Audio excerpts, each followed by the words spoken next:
Subscribe to my channel and hit the bell icon so you never miss any video from my channel.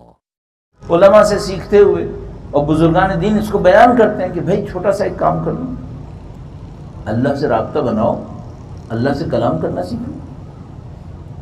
مولانا امیر المومنین صحراؤں میں تشریف لے جایا کرتے تھے اور ہم لوگوں کے حساب میں گھنٹوں امیر اللہ سے کلام کیا کرتے تھے، مناجات کیا کرتے تھے۔ ہم سب کو معلوم ہے امیر المومنین کی مناجات مشہور ہیں۔ چلو ہم نہیں کر پا رہے، مثلا ہم لوگ اس طرح سے کام نہیں کر پا رہے، ایک چھوٹا سا تو کر سکتے ہو، روزانہ چند منٹ تو خدا سے بات کر سکتے ہو، یہیں سے شروع کریں۔ تو مثلا ممکن ہے مجھ سے کوئی کہے بھائی ہم نماز پڑھتے ہیں، ہم دعائیں پڑھتے ہیں، ہم قرآن کریم پڑھتے ہیں، تو میں ان سے کہوں گا جو مجھے سمجھ میں آتا ہے وہ یہ کہ ان سب میں خدا سے اپنائیت کا احساس بن رہا ہے؟ اگر گفتگو کا سا انداز بن رہا ہے خدا کے ساتھ، پھر یہ نماز وہی اسی کام کے لیے ہے۔ مثلا جب آپ اور میں نماز کے اندر کہیں ایاک نعبد و ایاک نستعین، خدا کو حاضر سمجھ رہے ہیں، خدا سے کلام کرنے کو احساس کر رہے ہیں۔ اگر ایسا کر رہے ہیں الحمدللہ رب العالمین، یہ نماز زندہ ہے۔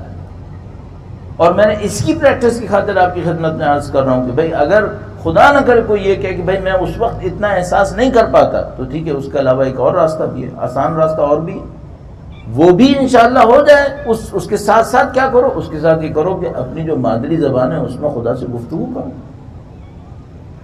آج جو شب قدر ہے، ان شبوں کے اندر جو سب سے اہم لمحات میری اور آپ کی زندگی میں ان شب قدر کے اندر آئیں گے، وہ کون سے لمحے آئیں گے؟ ایک آدمی ایک دعا پڑھ رہا ہوں، میں پیچھے سے سن رہا ہوں اور صرف سنتے سنتے 1 گھنٹہ گزر جائے، یہ وہ اہم لمحہ نہیں ہوگا۔ اہم لمحہ کب ہوگا؟ اہم لمحہ وہ ہوگا کہ جب آپ نے ہاتھ اٹھایا، آپ خدا سے گفتگو کرنے لگے اور آپ نے ایسا احساس کیا جیسے آپ خدا سے براہ راست کلام کرنے لگے۔ یہ اہم لمحہ ہے۔ اس کو کیا کہیں گے؟ اس کو آپ مثال کے طور پر کنیکشن کہیے، اس کو آپ خدا سے واصل ہونا کہیے، آپ خدا سے ہم کلام ہونا کہیے، کچھ بھی کہیے، یہ اہم ہے۔ اس کو لانے کی کوشش کریں اور اس کو روزانہ کی بنیاد پہ کریں۔ اس سے احیاء قلب ہے، اس سے قلب کے اندر ایک نئی زندگی ہے، نئے علوم حاصل ہونا ہے۔ اور اس کو میں کئی دفعہ آپ کی خدمت میں عرض کر چکا ہوں کہ بھئی یہ قلب دل نہیں ہے اور قلب دماغ بھی نہیں ہے، قلب ایک اور ہی چیز ہے جو خدا تعالیٰ نے ہمیں نصیب کی ہوئی ہے۔ اگر وہ قلب اس رابطے سے زندہ ہوتا ہے تو پھر بہت سارے علوم نصیب ہوتے ہیں، بہت سارے راستے کھلتے ہیں پھر انسان کے لیے۔ تو مثال کے طور پر پہلی ذمہ داری کیا قرار پائی؟ پہلی ذمہ داری یہ قرار پائی اس شب قدر کی مناسبت سے بھی، شب جمعہ کی مناسبت سے بھی، امیر المومنین کے شیعہ ہونے کی مناسبت سے، اس قسم کے سخت حالات کی مناسبت سے جس میں واقعی انسانوں کی زندگی خطرے میں، خدا سے رابطے کو بڑھانا، خدا سے توسل کو بڑھانا۔ مولانا امیر المومنین کی دعائیں موجود ہیں، آپ کے پاس مناجات موجود ہیں، ان سب کو اپنی زندگی کا حصہ بناتے ہوئے اور بہت زیادہ لمبی لمبی دعاؤں کے بجائے کچھ اس طرح سے کر لیجئے، 2 جملے پڑھیں لیکن اثر والے پڑھیں، 2 جملے پڑھیں لیکن اثر والے پڑھیں، ایسا جو دلوں کو ہلا دے۔ آپ کے اور میرے دل کے اوپر کچھ دعاؤں کا اثر خاص ہوتا ہے۔ مثلا کوئی عارف کوئی دعا پڑھتا ہے، اس کے دل پہ ایک خاص اثر ہوتا ہے، مثلا میرے اوپر نہیں ہوتا، ممکن ہے میں نہ اس قابل بناؤں، لیکن فرض کر لیجئے آپ نے دعا کا کوئی اور جملہ پڑھا، کوئی اور آیت کریمہ سنی، آپ نے کہا نہیں اس کا میرے دل کے اوپر ایک اثر ہے، آپ انتخاب کریں، اس آیت کریمہ کو استعمال کریں، اس دعا کو استعمال کریں، اس کو قنوت میں رکھیں، اپنے آخری سجدے میں رکھیں، خدا سے کلام کے اندر رکھیں، تاکہ یہ رابطہ مضبوط سے مضبوط تر ہوتا چلا جائے۔ اور جتنا یہ رابطہ میری اور آپ کی زندگی میں مضبوط ہوگا، ہمارا علم بھی بڑھے گا، ہماری ہدایت بھی بڑھے گی، اور ہمارے لیے ان تمام سختیوں کو جھیلنا انشاءاللہ آسان سے آسان تر ہوگا۔ درود بھیجے گا محمد و آل محمد۔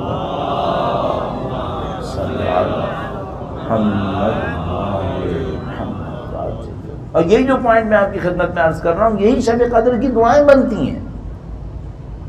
شب قدر جیسی رات جو مثلا خدا متعال اس کی تعریف میں پوری ایک سورہ نازل فرماتا ہے، آجا یہ صرف پیسے کو بڑھانے کی مانگنے کی رات ہے؟ یعنی کوئی انسان 1 سال انتظار کرے کہ شب قدر آئے گی اور شب قدر میں خدا سے کہے کہ میری دکان کی بزنس بڑھ جائے، اس سے کیا فائدہ ہوگا؟ اس شب قدر میں مانگنا کیا ہے؟ یہ خود ایک ادب ہے کہ بھئی ہم خدا سے کیا مانگیں، یہ مانگو جو سبسٹینشل ہے۔ کوئی چیز اس سے زیادہ اثر انداز نہیں ہو سکتی، کوئی چیز اس سے زیادہ مؤثر نہیں ہو سکتی۔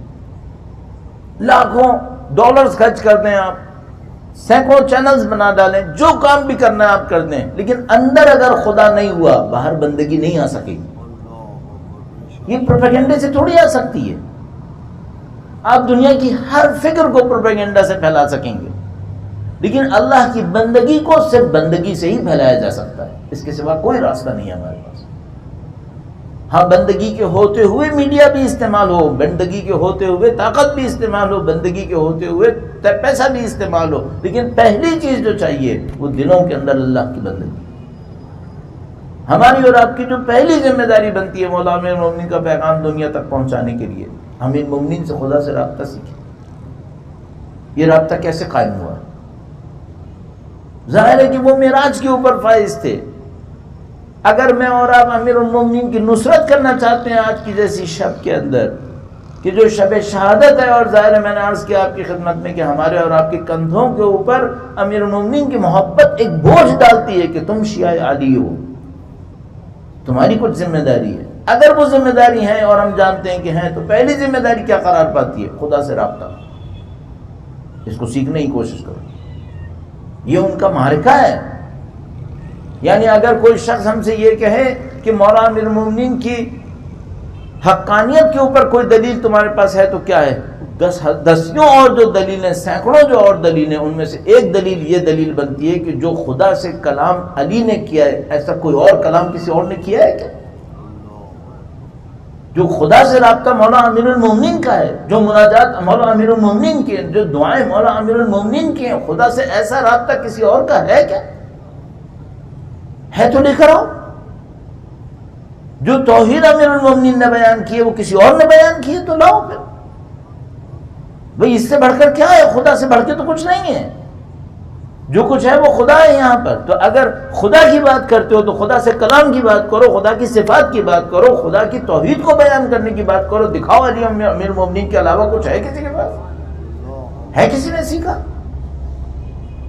تو چاہے وہ عرفاء ہوں، چاہے وہ صوفیاء ہوں، چاہے وہ علماء ہوں، چاہے وہ عباد و زہاد ہوں، سب کے سامنے موجود ہے کہ امام اول علی ہے۔ سب نے امیر المومنین سے سیکھا کہ امیر المومنین کی حقانیت۔ تو وہ ہمیں جو پیغام ملتا ہے وہ یہ کہ بندگان خدا، آپ اور میں آئیں مولا امیر المومنین سے سیکھیں۔